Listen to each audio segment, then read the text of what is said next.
compañera Nicole Hanampa y le vamos a hacer Hola, una serie Nicole. de preguntas respecto de Hola. ética. Ok, ¿Está bien? perfecto. Sí, Ya, comencemos. puede ver mi pantalla, ¿verdad? Sí, sí la veo. Ya, Nicole, ¿puedes por favor comenzar a grabar? Ya, ok, ya está grabando. Ya. Entonces vamos a comenzar. Ok.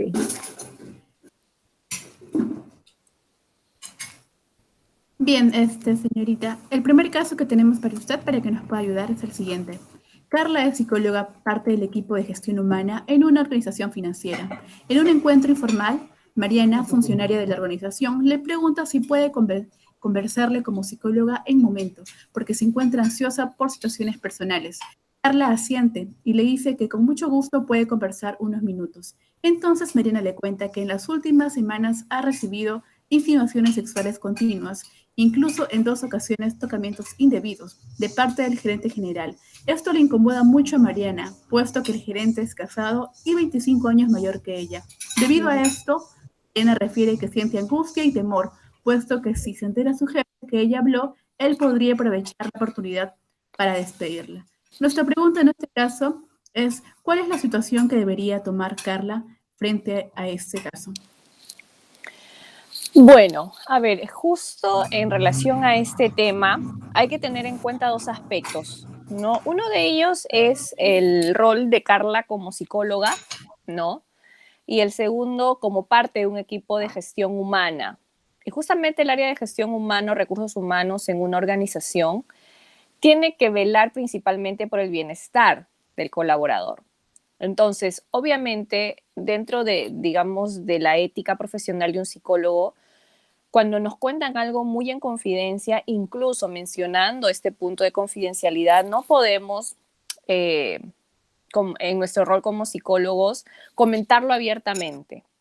Pero el rol de Carla en este momento, siendo psicóloga y siendo parte de un equipo de recursos humanos que debe velar por el bienestar, en este caso de Mariana, es importante que pueda conversar con ella y llevarla a tomar una decisión que corresponda directamente con su bienestar personal, ¿no? Con su bienestar personal, su salud mental y emocional.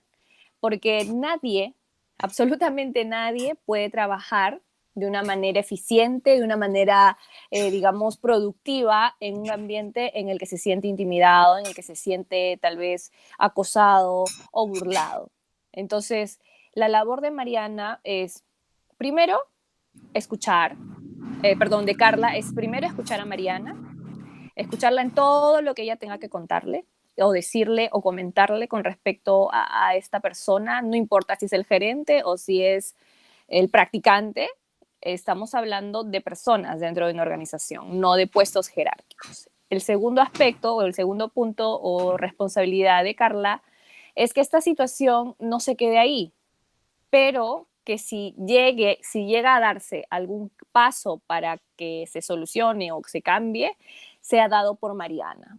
Entonces su labor es darle el soporte que ella necesita para que pueda ejercer este acto valiente de denunciar, no un acoso de este tipo.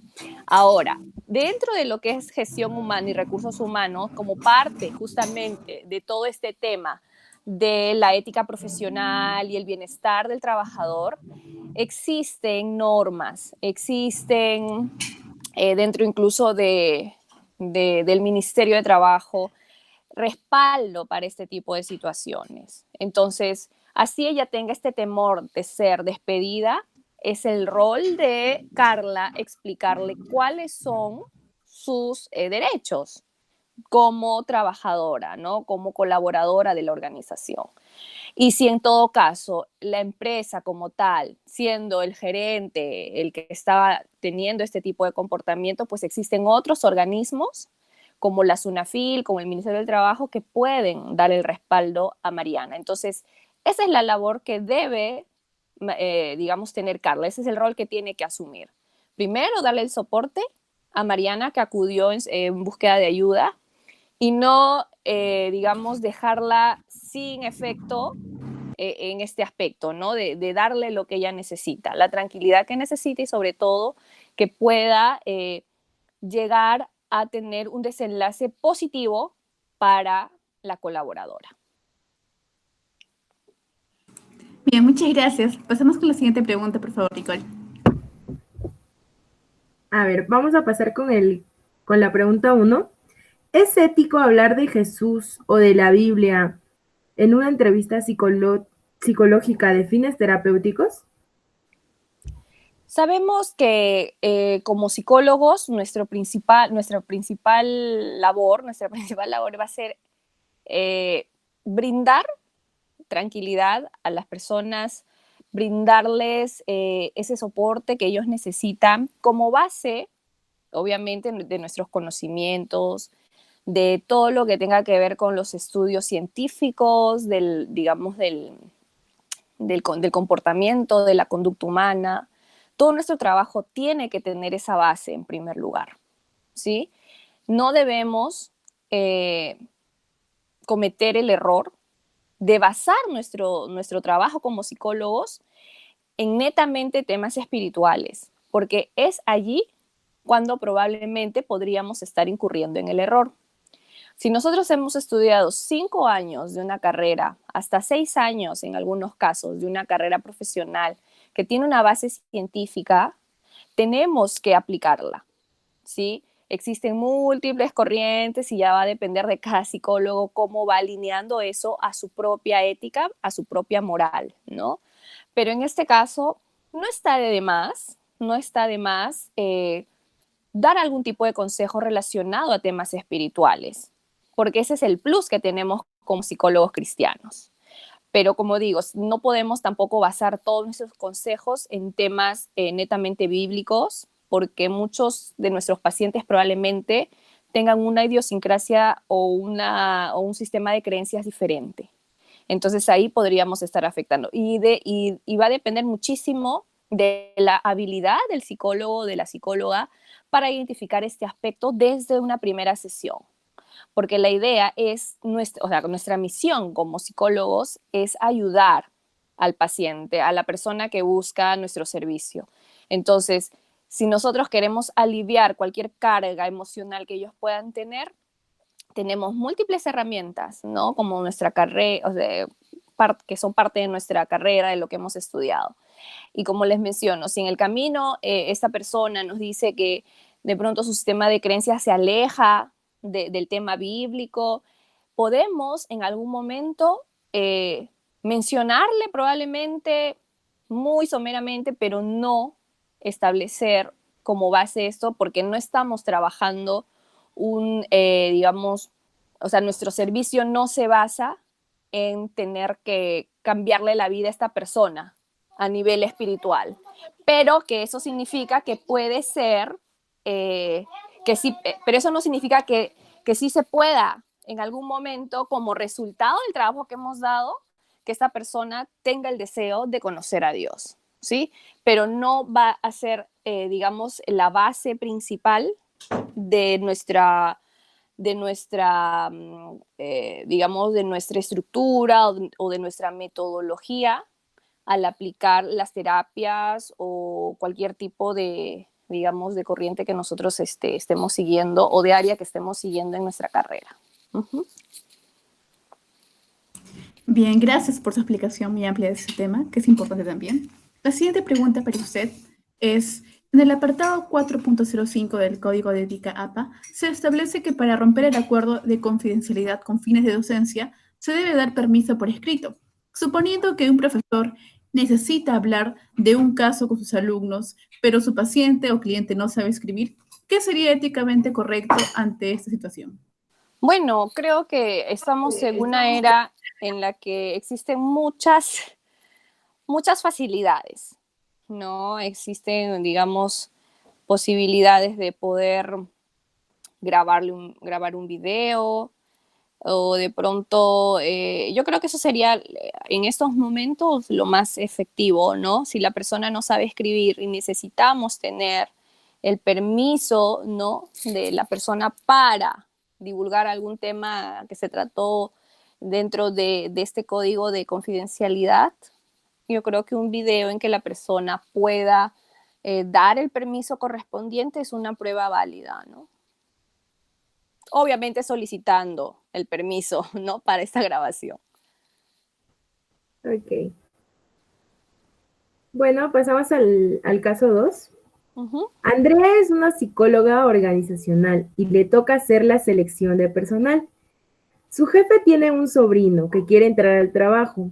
Cuando salen los resultados, el sobrino del jefe no está apto para el trabajo que el gerente está pidiendo.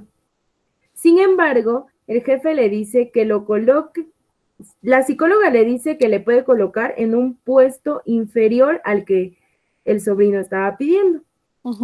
Pero el jefe le dijo que no, que le ordenó ponerle en un lugar que el sobrino desea. De lo contrario, la iba a despedir. ¿Qué haría usted en ese caso? Bueno, en realidad nunca me ha pasado algo tan específico como esto, pero sí existen muchos casos de nepotismo en diversas organizaciones. En primer lugar, nosotras, bueno, en mi caso, ¿no? Porque la pregunta es, ¿qué haría yo? Lo que yo haría en primer lugar es sustentar bien por qué es que no puedo colocar a esta persona, si sea sobrino de quien sea, ¿no? En un puesto para el cual no tiene las competencias que se requieren, ¿no? Si a pesar de esto la persona o el profesional dice, bueno, ¿sabes qué? De todas maneras tiene que estar y punto. Entonces, el segundo, digamos, la segunda acción que yo haría sería solicitar por escrito que si se está tomando esta decisión, yo no le estoy avalando. Porque, ¿por qué hacer esto? Porque de todas maneras es muy importante que tengamos algo que sustente cualquier acción que nosotros hagamos, sobre todo cuando no es algo con lo que estemos de acuerdo. Entonces, dile, bueno, si usted considera que esto tiene que ser de esta manera, pues lo haremos así, pero le voy a pedir que responda a un correo que le voy a enviar en el que indicaré que esta decisión escapa del criterio de selección que se tomó, ¿no? Porque esta persona en un primer momento no fue calificada para esta posición, ¿no?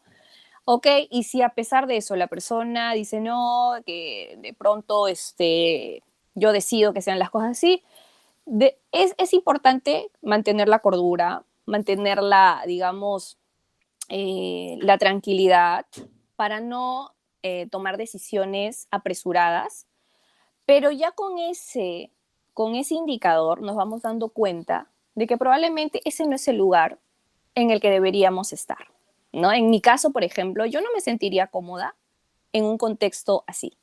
Entonces, probablemente ese mismo día yo no renunciaría porque probablemente necesito el trabajo.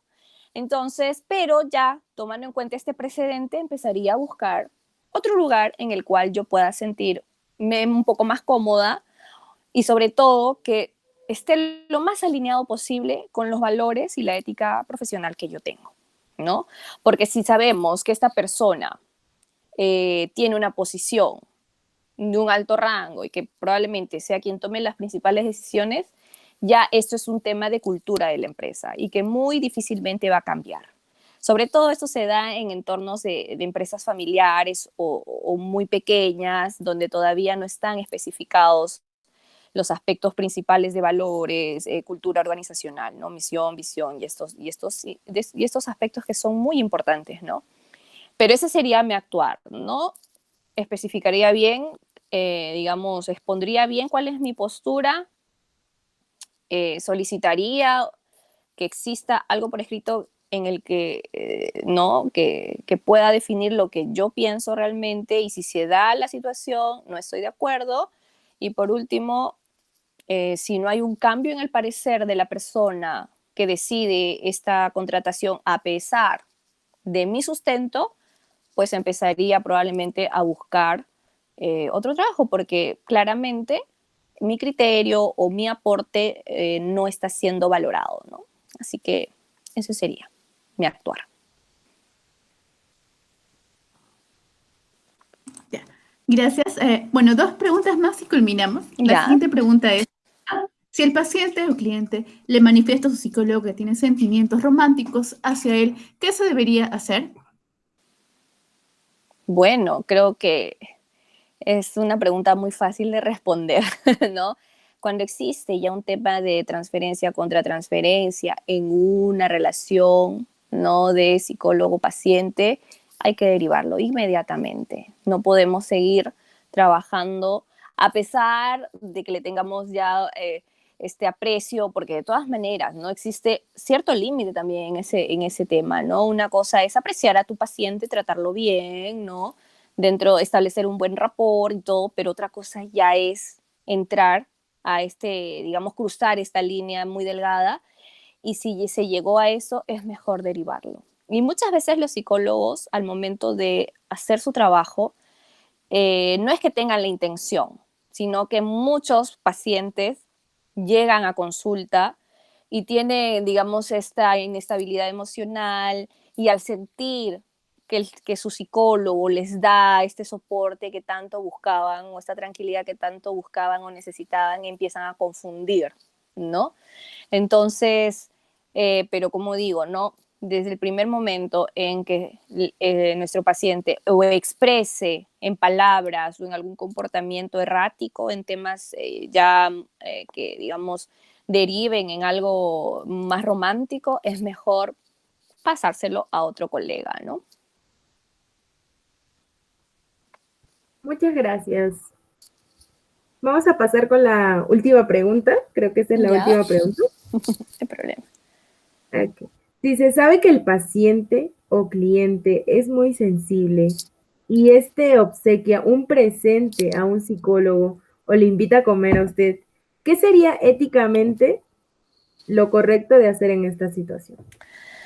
Creo que esto de salir a comer o tomarse un café con tu paciente está completamente fuera de lugar, ¿no? Así sea la persona más sensible. Justamente como psicólogos deberíamos tener los recursos emocionales suficientes para poder manejar una situación así, con asertividad, con empatía, sin herir, digamos, lo que nuestro paciente en ese momento podría estar sintiendo. Pero creo que eso estaría también más relacionado con la pregunta anterior, ¿no? Muy difícilmente un paciente va a tener ese tipo de conducta si es que comprende o ve cuál es el trato real que le da el psicólogo. Ahora, en este aspecto es muy importante también establecer los límites desde el inicio. Si es posible cada sesión establecerlos, ¿no? Porque, y sobre todo si conocemos el perfil de nuestro paciente, si son pacientes, como dice la pregunta, muy sensibles, es mejor cada sesión especificar, no, agradecer por la confianza en el servicio, en el trabajo, en la consulta, pero que existen ciertos lineamientos que sería bueno observar, no todo dentro de un marco de respeto y asertividad. Ahora, si de pronto un día mi paciente me trae pues una galletita o un alfajorcito, un detallito muy, digamos, X, que no tiene nada que ver con algo romántico, o una tarjeta, cosas así, podría hasta cierto punto aceptarse, pero digamos, va a tener que ver mucho acá para tomar esa decisión, el contexto en general digamos, de la consulta, o de cuál es la historia del paciente, ¿no? Y eso es algo muy, muy propio o muy personal, y que cada psicólogo debe analizar. No es lo mismo recibirle algo a un paciente que tiene esos temas, tal vez emocionales más revueltos, ¿no? Que a alguien que simplemente, no sé, pues vino para que le des algún tipo de apoyo, de soporte en temas relacionados, no sé, de orientación vocacional, digamos, ¿no? Entonces, no hay tanta confusión emocional que pueda hacer que este tipo de trato afecte, ¿no? La relación ética entre psicólogo y paciente. Entonces, va a depender mucho del contexto de consulta y de perfil del paciente para aceptar o no algún tipo de detalle. De preferencia no, ¿no? De preferencia no, pero tampoco, digamos, sentarnos y ser personas o, digamos, psicólogos rígidos, que no tengan mucha apertura, ¿no? Entonces, hay que establecer también nosotros nuestro propio código de ética profesional. Y yo creo que una vez que tengamos eso claro, va a ser mucho más fácil manejar este tipo de situaciones, ¿no? Pero sí, yo creo que eso para mí sería, ¿no?, lo más ético, evitarlo así, en lo máximo posible, y definitivamente no ningún tipo de salida fuera de lo que tenga que ver con el trabajo dentro del consultorio. Bien, muchas gracias, señorita. De verdad, nos ayudó un montón en este curso y en más cómo es nuestra manera de Muchas reaccionar gracias. a situaciones como psicólogos a futuro que seremos. Para culminar, un pequeño screen, una foto, ahí donde está. Claro, perfecto.